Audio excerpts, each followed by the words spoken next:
Assalamualaikum warahmatullahi wabarakatuh. Waalaikumsalam warahmatullahi wabarakatuh. Selamat pagi ibu-ibu dan adik-adik semua. Di sini saya akan melakukan penyuluhan gitu ya mengenai DBD. Di sini ada Ibu Rini, ada adik Cinta dan Ibu Rina gitu. Saya izin memperkenalkan diri, nama saya Nurse Sabrina Staciareuna. Baik, ibu-ibu dan adik-adik, di sini saya akan melakukan penyuluhan. Untuk waktunya kurang lebih dari 20 menit, apakah bersedia? Bersedia. Oke, saya ingin bertanya dulu sebelumnya. Apakah sudah tahu DBD itu apa? Belum sepenuhnya tahu. Belum. Sedikit tahunya. Sedikit tahunya. Oke, selanjutnya di sini saya akan menjelaskan tentang DBD sendiri ya. Nah, jadi apa itu demam berdarah? Jadi DBD itu penyakit menular yang disebabkan oleh virus dengue. Nah, virus ini juga ditularkan melalui gigitan nyamuk. Ada yang tahu nggak nyamuknya? Nyamuk Aedes aegypti. Iya, jadi melalui gigitan nyamuk Aedes aegypti. Nah, ini ya ada contoh dari gambar nyamuknya gitu ya. Lanjut, saya mau menjelaskan yang selanjutnya. Nah, mengapa gitu ya DBD ini sangat berbahaya? Jadi DBD ini di Jawa Barat terus meningkat. Untuk kasusnya itu ada 55.251 kasus ini sepanjang tahun 2024. Nah, DBD ini perjalanan penyakitnya sangat cepat ya, adik-adik, ibu-ibu, dan DBD ini juga dapat menimbulkan penyakit yang lain apabila tidak segera ditangani. Untuk kasusnya banyak, ada di Boyolali, ada di Sragen, ada di Jawa Barat yang sudah tadi saya jelaskan. Oke, lanjut. Nah, nyamuk Aedes aegypti ini untuk ciri-cirinya yang pertama itu ada berwarna hitam dan belang-belang putih pada seluruh tubuh. Nah, ada seperti di gambar ini ya, ada yang putih, ada yang hitam. Lanjut, untuk yang kedua itu nyamuk ini saat mendarat ke perut gitu ya, dan kepalanya tidak berada pada sumbu yang sama. Jadi sesuai dengan gambar gitu ya, apabila nyamuk ini menggigit nanti kayak gitu. Kapan sih gitu waktu nyamuk Aedes aegypti ini menggigit? Jadi nyamuk ini biasanya menggigit pada pagi atau sore hari. Nah, disarankan gitu ya untuk ibu-ibu, untuk kepada anak-anaknya selalu diawasi gitu anak-anaknya apabila tidur di pagi atau sore hari supaya tidak tergigit nyamuk Aedes aegypti ini. Nah, nyamuk ini juga mampu untuk terbangnya itu sekitar 100 meter gitu. Selanjutnya untuk nyamuk ini biasanya istirahat di mana sih gitu. Jadi nyamuk ini biasanya istirahat di tempat yang gelap gitu, yang nggak ada lampu. Dan biasanya mereka juga menyukai udara-udara yang lembab. Biasanya juga nyamuk ini menggantung di pakaian yang kotor gitu. Lanjut. Nah, ini ada daun hidup dari nyamuk ini gitu ya. Nah, awalnya nyamuk ini berawal dari telur dulu. Nah, telurnya itu biasanya berwarna hitam, untuk ukurannya kurang lebih dari 0,8 gitu mm. Nah, selanjutnya biasanya telur ini berletak di air atau dinding wadah-wadah yang kotor gitu ya. Untuk menetasnya biasanya telur ini 1-2 hari dan bertahan sekitar 6 bulan. Nah, lalu apabila sudah telur, kita lanjut ke step yang kedua. Jadi nyamuk ini bakal menjadi larva atau jentik-jentik. Nah, biasanya seperti ini ya jentik-jentiknya yang berwarna coklat atau hitam lah gitu. Biasanya jentik ini mengalami pergantian kulit selama 5-8 hari air gitu. Nah, apabila sudah terjadi jentik, untuk yang ketiga ini nanti jentik itu akan berkembang biak menjadi kepompong. Nah, ini kepompong ini atau pupa biasanya tidak makan gitu, tapi bisa berkembang menjadi nyamuk dewasa dalam waktu 2-4 hari.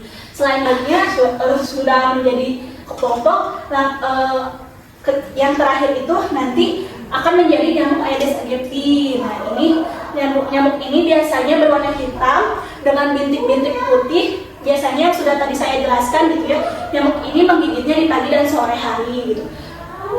Untuk siklus nyamuk Aedes aegypti ini sekitar 7-10 hari. Nah, di sini ayo kenali tanda dan gejala DBD. Nah, ayo kenali tanda dan gejala DBD ini. kita bisa mengingatnya gitu ya, supaya ibu mengingat gitu. Jadi KLMNOPR. Untuk K-nya itu kepala nyeri dan demam tinggi. Jadi tanda-tanda dari DBD ini salah satunya bisa terjadi kepala nyeri dan demam tinggi. Untuk yang L-nya itu ada lemah di sini, lemah gitu ya, dari fisiknya gitu. Jadi badannya juga jadi lemah gitu, kurang bersemangat. Nah, selanjutnya yang ketiga itu ada singkatan dari M ini mual dan muntah. Jadi itu salah satu ciri dari DBD juga gitu, mual dan muntah. Selanjutnya ada yang N dan O. Dan M itu singkatan dari nyeri, dan O itu otot dan sendi. Jadi ciri-ciri dari DBD juga ada nyeri dan otot dan sendi gitu. Yang untuk singkatan yang P-nya ada perdarahan spontan, dan yang terakhir ada ruam-ruam pada kulit gitu. Lanjut. Nah, di sini ada fase dari demam atau DBD. Untuk yang fase demam atau DBD itu ada ini seperti pelana kuda gitu ya.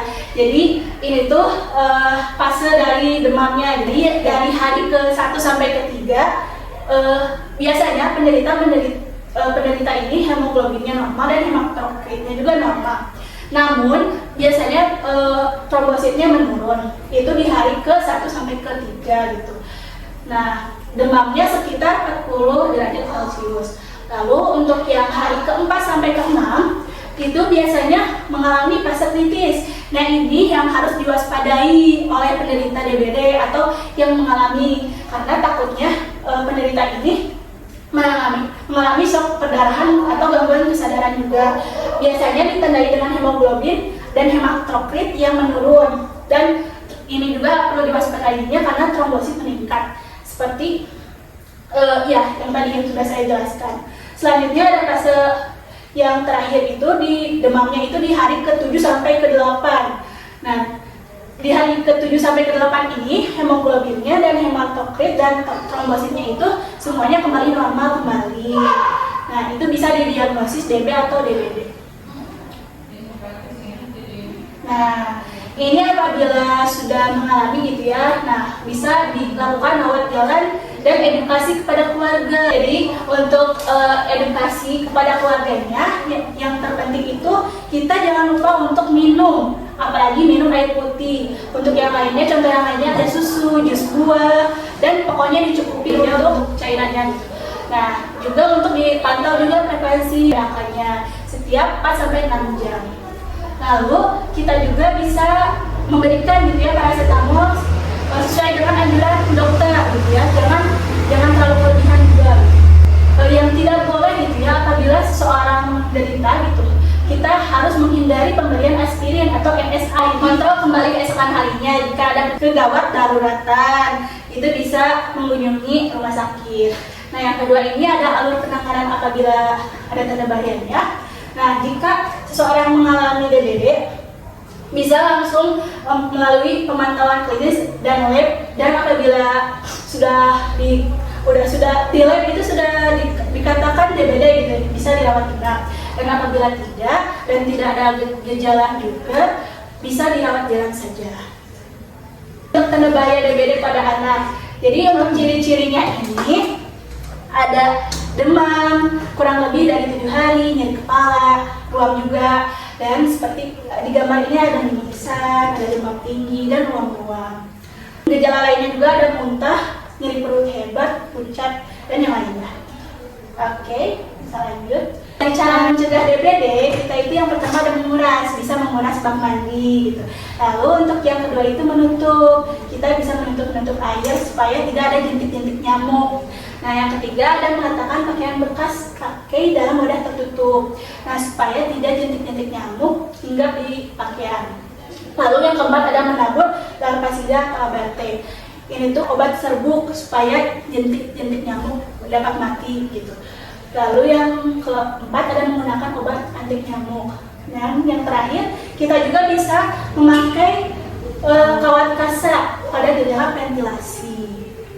Sekarang saya akan membagikan leafletnya. Nanti kalau semisal ada yang kurang dipahami bisa dibaca untuk leaflet ini. Iya. Makasih, Nurse. Oke. Tadi kan saya sudah melakukan penyuluhan. selanjutnya apakah ada yang mau Aku ditanyakan? mau nanya Sus. Iya, gimana? Kalau misalkan kita terkena DBD itu ada pantangan makan nggak sih, nggak boleh makan apa gitu, itu ada nggak? Iya, ada. Yang pastinya ada. Pantangannya itu gak boleh makan pedas. Kita juga gak boleh minum minuman alkohol. Oke, mungkin cukup sekian untuk penyuluhan hari ini. Terima kasih. Wabillahi taufiq wal hidayah. Wassalamualaikum warahmatullahi wabarakatuh.